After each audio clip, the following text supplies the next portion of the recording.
भविष्य का पुरस्कृत कवि उस कोने में बैठा है। इसकी चोटी का आपको न दिखाई दे रही होगी, लेकिन ये चोटी का कवि है। ब्रह्मांड से सीधे संकेत इसको मिलते हैं, सिग्नल इसका स्ट्रांग है। नाम है ओम व्यास और उज्जैनी से आए हुए हैं भाई ओम व्यास। अपने खास अंदाज के लिए प्रसिद्ध हैं। अमेरिका की यात्रा करके आए हैं, चाल वहां भी ऐसी ही थी।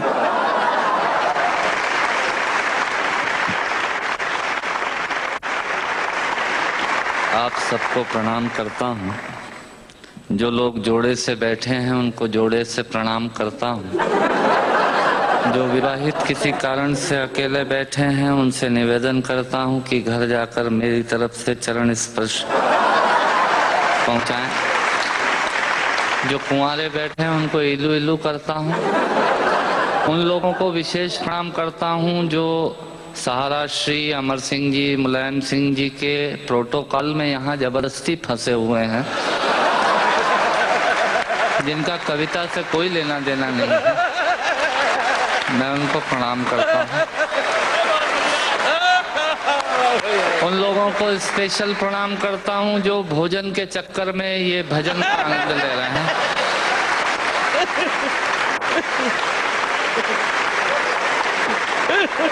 हंसना सिर्फ आदमी के नसीब में है। आपने कभी किसी गधे को हंसते हुए नहीं देखा होगा। यदि देख लें तो समझ लीजिएगा ये आदमी होने की तैयारी में है।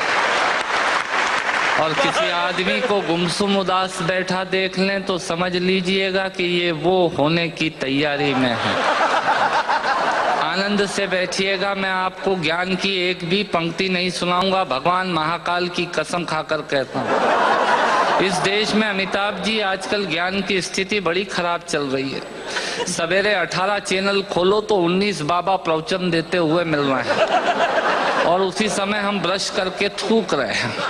भारतीयों का कुछ हिसाब किताब समझ में नहीं आता। भारतीय आदमी अपने तरीके से जिंदगी जीता है। सहारा श्री बैठे हैं, मैं आपको बताना चाहता हूँ भारतीय आदमी होता क्या है।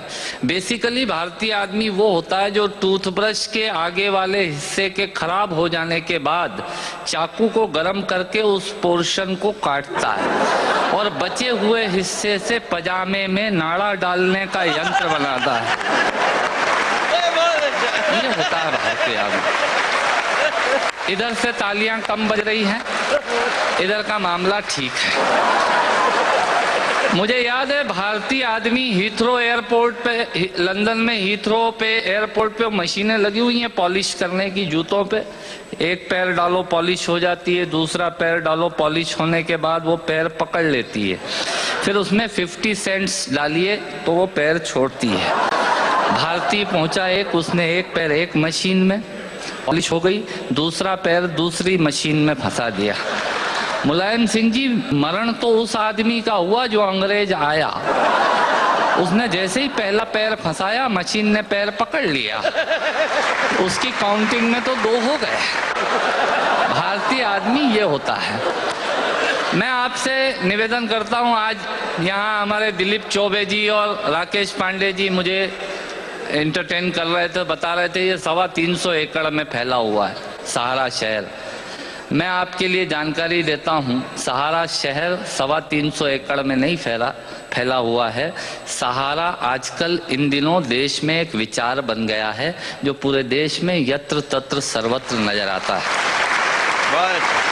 हथौड़े ने चाबी से पूछा, सुन चाबी, लोहा तो तेरे पास कम है, ताकत तेरे पास कम है, पर तू ताले को इतनी सरलता से कैसे खोल लेती है और मुझे खोलने में बहुत ताकत लगती है।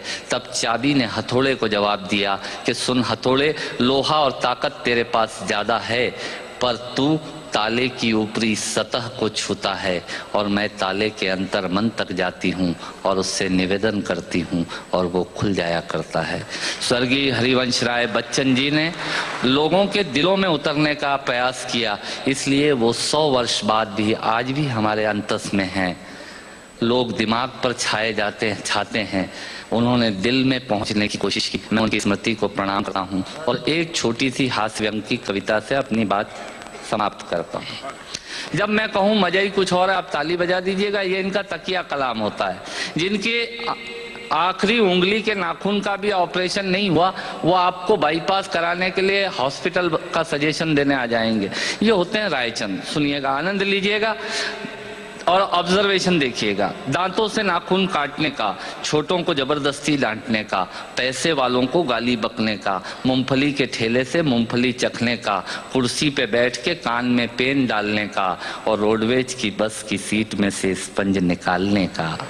मजा ही कुछ और है, मजा ही कुछ और है।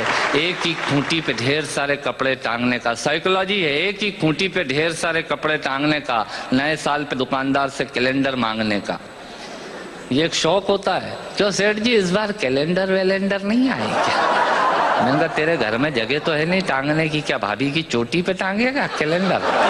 पर आदमी मांगता जरूर है, फोकट की डायरी और कैलेंडर मांगने का। एक ही खूंटी पे ढेर सारे कपड़े टांगने का, नए साल पे दुकानदार से कैलेंडर मांगने का, चलती रेल में चढ़ने का, दूसरों की चिट्ठियां पढ़ने का, मांगे हुए स्कूटर को तेज भगाने का और खुद को नींद नहीं आने पे पत्नी को जबरदस्ती जगाने का। मजा ही कुछ और है, मजा ही कुछ और है। चोरी से फल फूल तोड़ने का, खराब ट्यूबलाइट और मटकों को फोड़ने का, पड़ोसन को घूर घूर के देखने का। भैया ऐसे खुश हो रहे हैं जैसे उनका चरित्र चित्रण हो रहा है। चोरी से फल फूल तोड़ने का, खराब ट्यूबलाइट और मटकों को फोड़ने का, पड़ोसन को घूर घूर के देखने का, अपना कचरा दूसरे के सामने फेंकने का, बाथरूम में बेसुरा गाने का और थूक से टिकट चिपकाने का। मजा ही कुछ और है, मजा ही कुछ और है। ऑफिस में लेट आने का, फाइल को जबरदस्ती दबाने का, चाट वाले से फोकट की चटनी डलवाने का। भैया थोड़ी चटनी देना।